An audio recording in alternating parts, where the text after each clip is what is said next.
Hello there. You've joined us on our regular weekly show, We Connect. Today's guest is definitely the youngest guest that we've had here on We Connect.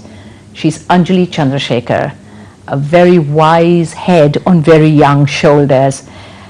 She'd been selected as British Council Global Changemaker, and she had the unique opportunity of actually going to Davos in January. So let me not take anything away from Anjali, but get her to tell us what it was all about. Let's start by talking about you actually going there. How did that happen? So way back in August, I came across this article in the paper calling for entries for the Global Changemakers program, and I was like, okay, why not try it? And I just filled out an application and then an essay and a YouTube video.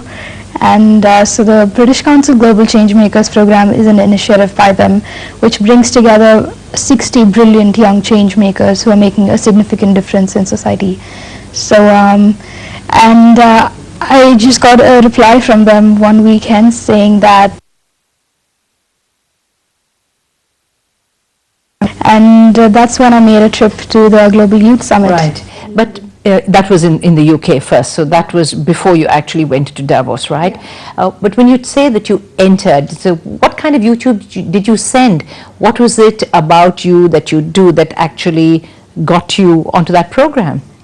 So basically I'm a visual artist activist, so I use my paintings to raise funds and awareness for health, humanitarian and environmental causes.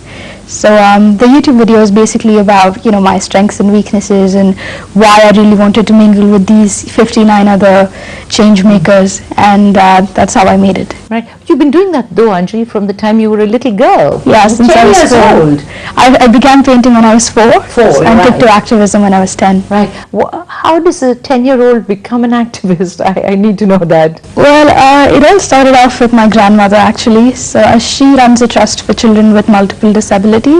So I've really grown up with these children from a very young age, and it made me realize how lucky I was, to be normal when I've seen all these children, and that's when I started teaching them and sharing ideas with them, and that's how I took to activism. Right. So you first of all went to the UK. Now let's talk about that now. And what did you do there? How long were you there for? I was there for about 5 days, and we basically, it was almost like the entire world was in one room. It was just a brilliant feeling, and there were people from Morocco, Tajikistan, Kazakhstan, and places we haven't even heard of. I know, and places from where I would never imagine I would meet people. And there was Burma, and in fact there's actually this thing which went that in Burma you're not allowed to use the word change.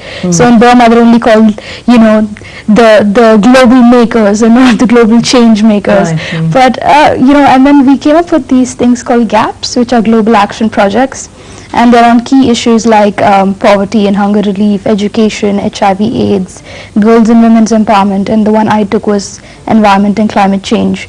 So we're 60 people and 6 topics, so 10 people in each group, and eventually we come up with a project which is implemented in all our 10 countries. Okay, so who actually takes it to that particular country then? How does it work? All of us are national coordinators. So we once, at London, we had to formulate a project and give a proposal to the British Council, which then releases funds for us for a project that we really are passionate about. Right. So tell me about that project then. So the project that we came about in London was called the CCAC, which is a cultural and environmental creative expression competition. So as a visual artist, I always believe that art is a medium that is so powerful that you're able to reach out to the masses, and it transcends barriers of age, literacy, and so the CCAC gives an opportunity for young people to express what is happening in their environment through creative expression. Right.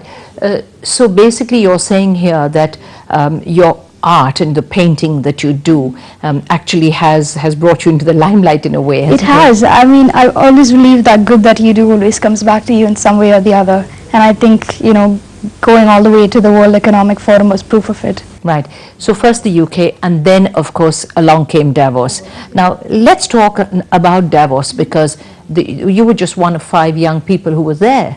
I was one among the only 5 young people who were there. That's right, so. Absolutely. That's putting it even better. What did you actually do at Davos? So after meeting all the biggies, right? Sarkozy, Bill Clinton, just name it. I know. Well, we were given a number of roles, like I had to lead a few discussions, I had to moderate a few of them, and some just be a spectator or give my views on a particular topic.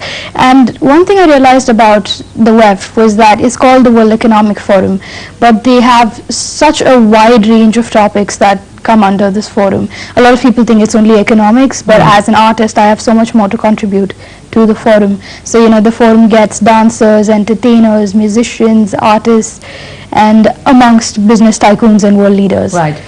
You took your art with you? I did. And in fact I even had a session called Art in the Natural World, so where I got to exhibit about 10 of my paintings relating to environmental activism. Where do these ideas come from? I mean, to get ideas about, actually depicting environmental issues. But, one, I've always been inspired by nature. Like, I grew up in this really lush green colony, and I still live in it because I don't have the heart to move away, because, especially in Chennai, it's really hard to find green car. So, it's really inspired me. Like, I've grown up with, in this lovely place, and it's just that over the years I've seen so much destruction and so much, modernization and living in a concrete jungle. It just made me feel how much I'm missing out on things, and that's why I wanted to, start painting about it. Right. When you started painting at 4 years old, what did you begin to paint? Well, normal stuff, but my mom did think that my doodles were a little too good for a 4-year-old. Too good. Yeah. Okay. So I used to do, like, I still used to paint on the wall like any kid, and I used to dabble in a lot of other stuff as well. Like, I used to skate, I used to paint. Right. The normal things. Yeah, I used to go for dancing classes, music, whatnot, keyboard, but I just zeroed down as something that I was really passionate about. Where have you had the time to do this? Because I know that you've just finished school and now you're on the brink of doing other things and going off possibly to study. Has there been the time, especially when you've been at school and you've had your exams, public exams not so long ago, have you been able to wedge all of this in? Well, my mom still thinks I'm terrible at time management, but I think that it's definitely about trying at least to bring about a balance. And when it comes to activism, it's something that it's not just painting and it's not just research, right? It's like a perfect balance of both. And a lot of my artwork requires a lot of research. And so I think a good education, like especially in PSVB, it really helped me and molded me as like a very wholesome individual. And so, I mean, it's really tough. Like, I travel, it's kind of ironical that I travel like a lot during school days and I don't go anywhere during my summer.